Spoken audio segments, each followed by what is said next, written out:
So good day mga boss. Magme-maintenance tayo ngayon mga boss ng Honda Click. So ito ay pinaayos sa atin o pina-maintenance sa atin mga boss. So yan. Siyempre ang kailangan natin ay 9mm, 8mm mga boss para sa mga tornilyo dito. So simulan na natin mga boss.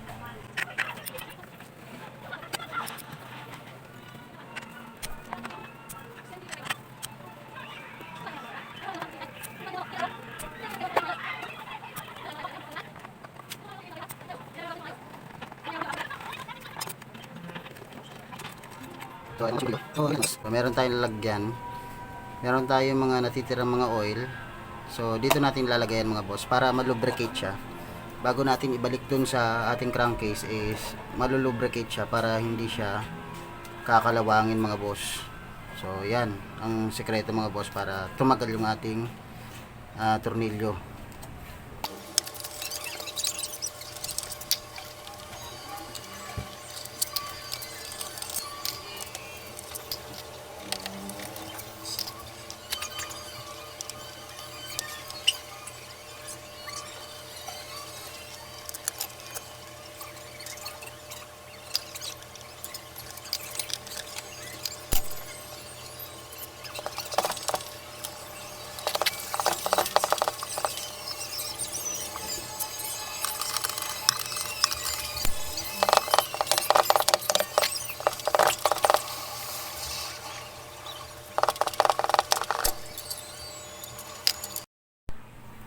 So, para matanggal natin mga boss, yung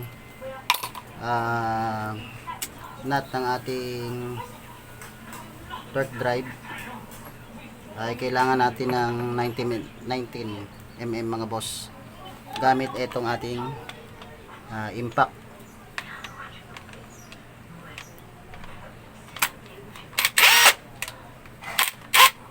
So, counterclockwise mga boss para mabuksan natin to.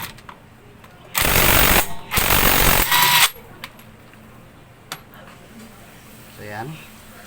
So tabi na rin natin 'to mga boss.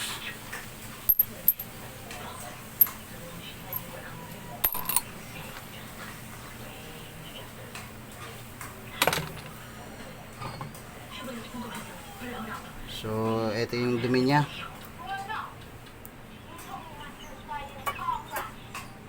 So marami na rin siya, naka-regroove na rin 'to mga boss, pina-regroove na rin 'to ng may-ari. So nandiyan yung mga alikabok doon sa guhit ng regroove mga boss. So yan, bagong regroove to mga boss. Okay, tabi natin to. Sunod natin mga boss ay dito naman tayo sa pulley. So sa pagtanggal ng pulley mga boss, pulley nut, ay kailangan natin ng 22mm gamit yung ating impact. So counterclockwise pa rin mga boss.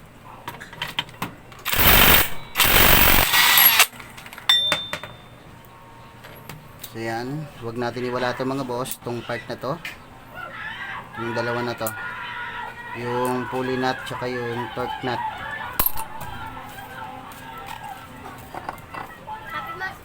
So ito yung kanyang drive base.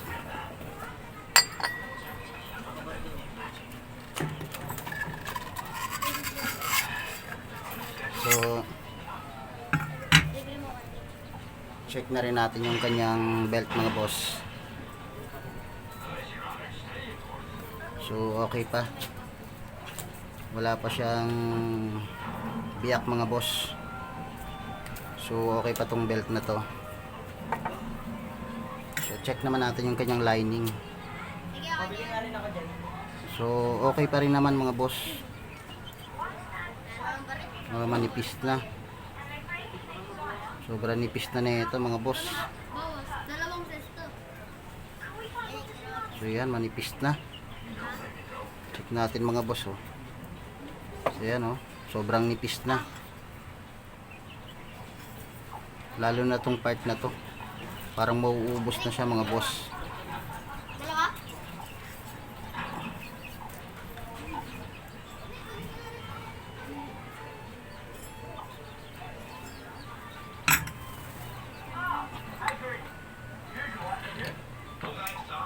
Check natin yung kanyang bola mga boss. So yan yung loob. So sobrang dumi. Sobrang dumi na ito. Okay pa naman yung bola niya mga boss. Mukhang bagong palit lang yata. May tama tong isa mga boss. So yan, may tama siya. Isa yung may tama. Dalawa pero hindi ganun kalaki.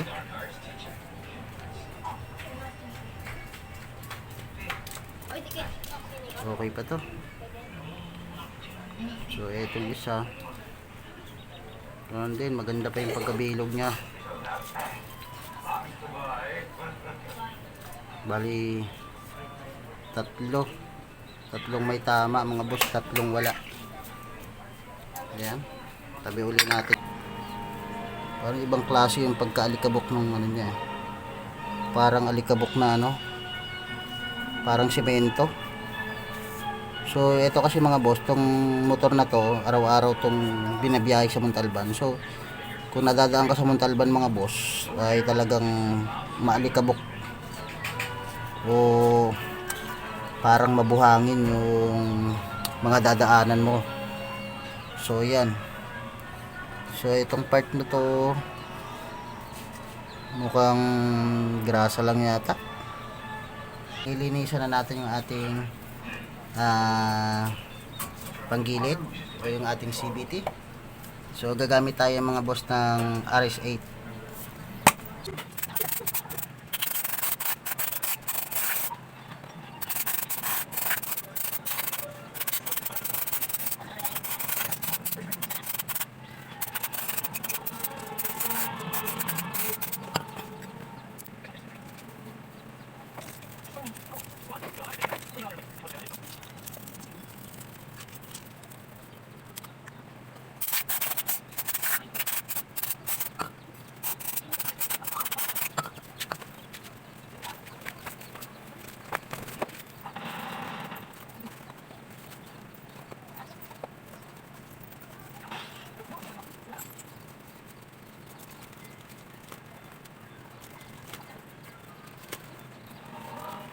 Check natin yung kanyang slider. So medyo maluwag na mga boss. So isa to sa nagkukos ng ingay mga boss, tong slider na to. So kung may budget kayo, pag ito yung napansin nyo na maluwag na, pwede nyo nang palitan. Palitan nyo na mga boss.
So, yan oh, sobrang dumi.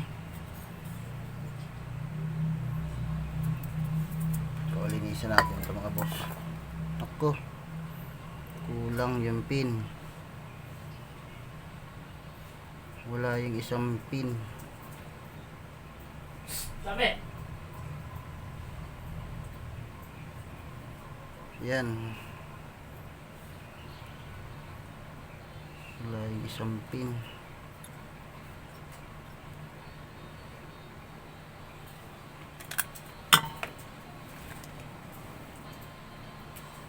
Grabe.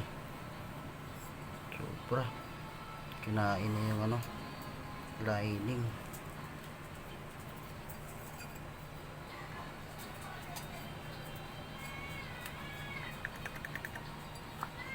Wala namang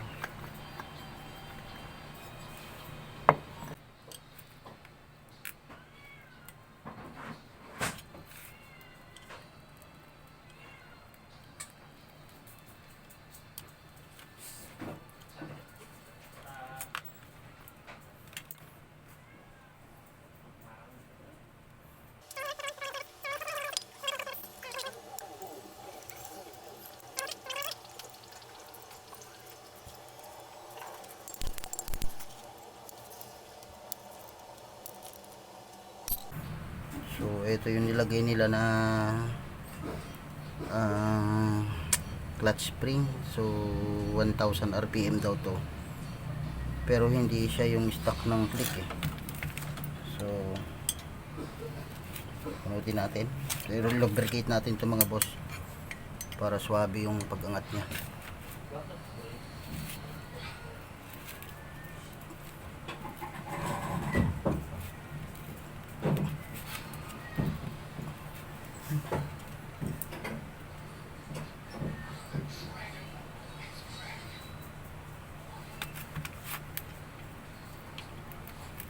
Bakit mga kain na to dyan? Ha?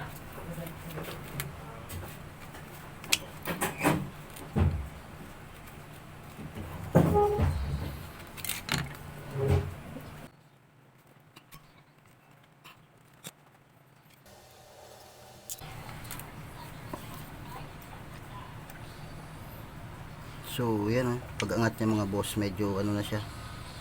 Nag-i-stop. So, maganit. So, yan.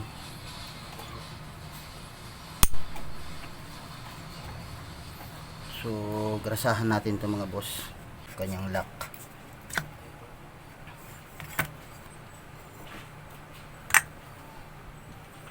So, yan. Kalawangin na.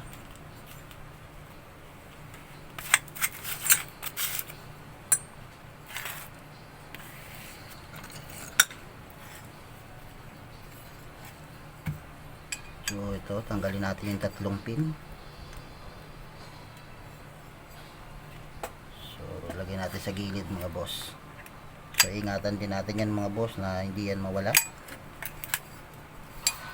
So i-repack natin yung kanyang grasa mga boss.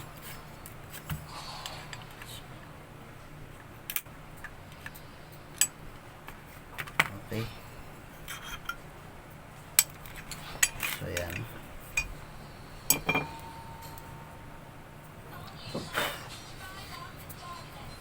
Napakadumi.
to.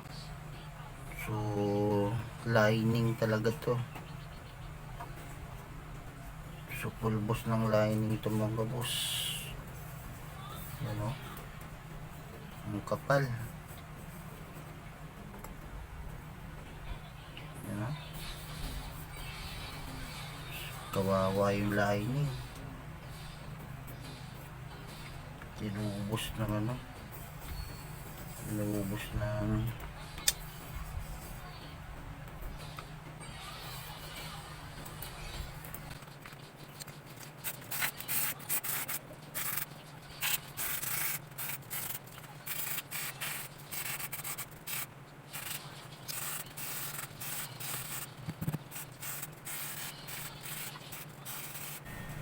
so yan ang pangit dito mga boss sa CVT cleaner.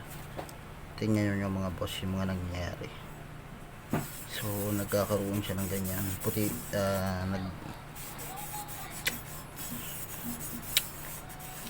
nagtutubig.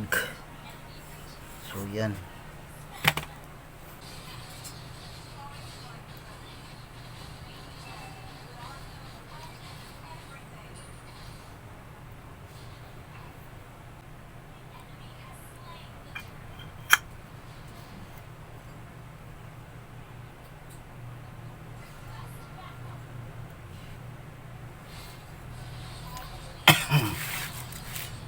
So dito mga boss, ang diskarte para malagyan natin ng grasa yung loob o malubricate yan mga boss. So ganito ang gagawin natin. So lalagyan natin ng grasa to mga boss na to.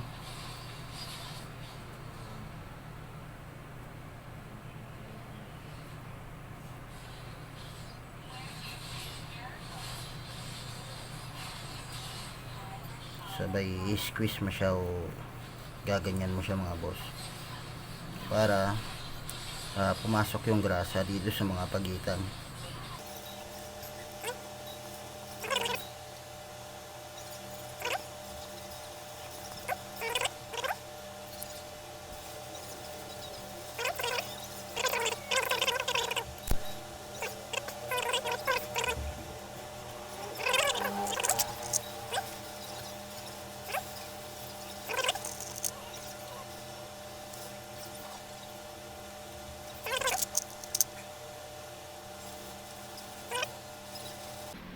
Yung pinakalak niya mga boss. So ayan. Okay. So linisan lang natin yung mga sumobra na grasa dito sa labas. So yan, pag okay na yan mga boss ay itabi na natin to. So larayin na natin para malubricate siya at para yung angat ng ating lining ay tuloy-tuloy, so hindi siya naiipit.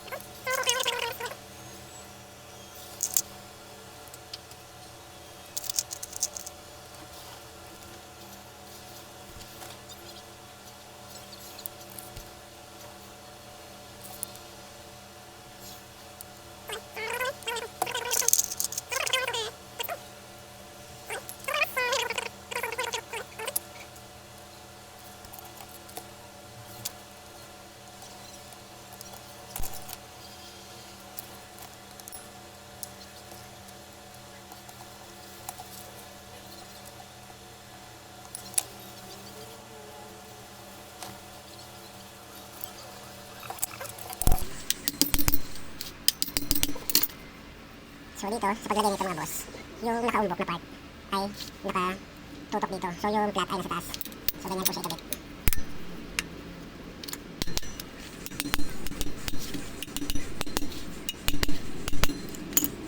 So yung may lalagyan natin dito mga boss, bali dalawang pin lang. Dahil kulang yung yan. So dito mga boss, ganun din yung nakaumbok, yung part na naka-bend. So yung nakaumbok na ay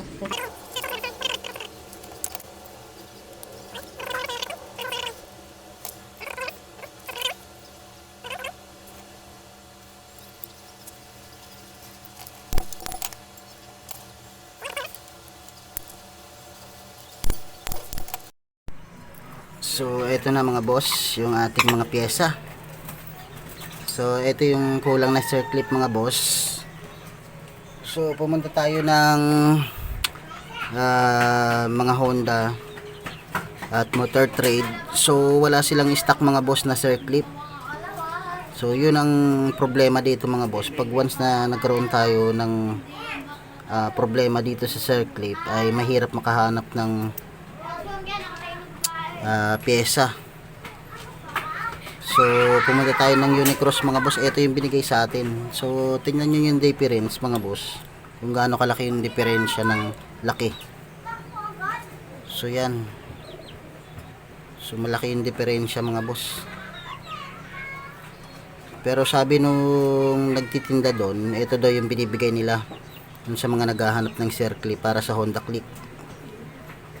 Try natin mga boss kung papasok to.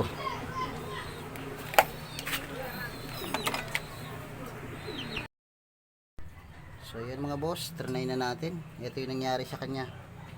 So pumasok naman siya pero na-deform yung circlip. So yan.